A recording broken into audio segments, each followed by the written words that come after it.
Sa among pagpangawil diha mga angkol, sa among pagtahan sa among palanggari mga angkol, na disgrasya ang isa ka pawikan mga angkol na nabingwitan sa liog mga angkol, pero ako nagilibre siya mga angkol no. So ako nagitahi mga angkol para ato buyan pud ng pawikan mga angkol, kaluoy pud niya no. So dako kayong sabad ana sa liog mga angkol, pero don't worry mga angkol, ako'y bahala na mga angkol na So niabot na gid siya mga angkol, mga 7 ka tahi mga angkol no. So ato nagilimpyuhan sa siya mga angkol.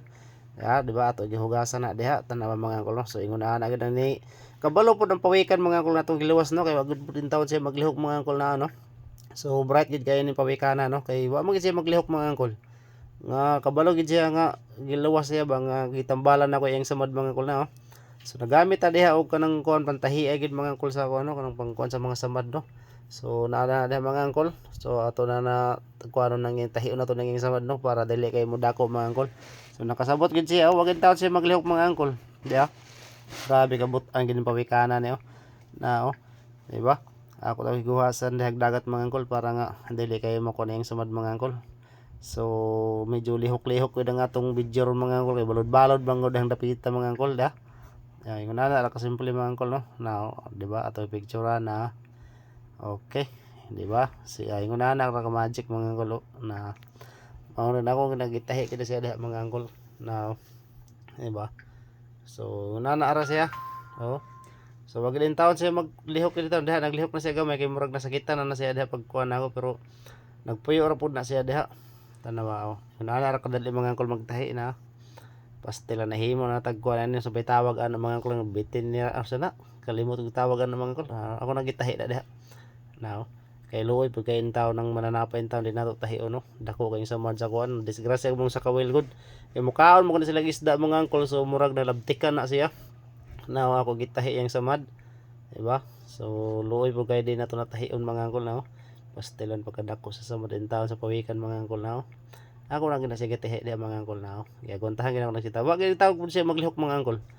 Nakakuan man pud din taon siya nga kanang giluwas siya ba na pastilan. Natin mga experience pag-abot sa mga anak mga angkol no.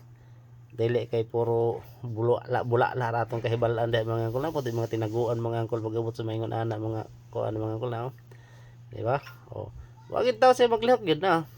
Bisan kung saan og tusok sa dago mga angkol, wa gid siya maglihok gyud. Nakahibalo gid siya nga giluwas siya ba na mao gid na magpaswerte tanan ang pawikanan tanong mo nang bisag mangisda ta mga angkol, bisag asa ta mangisda. Swertehon gyud taga may mga angkol no. Di pa tanto ta malason no. So ako naggitahi gina siya diha. Nagaguntahan gina ako nagtahi na mga angkol. Para dali kay muda kong sa madana. Asa ra ka na ng pawikan aron.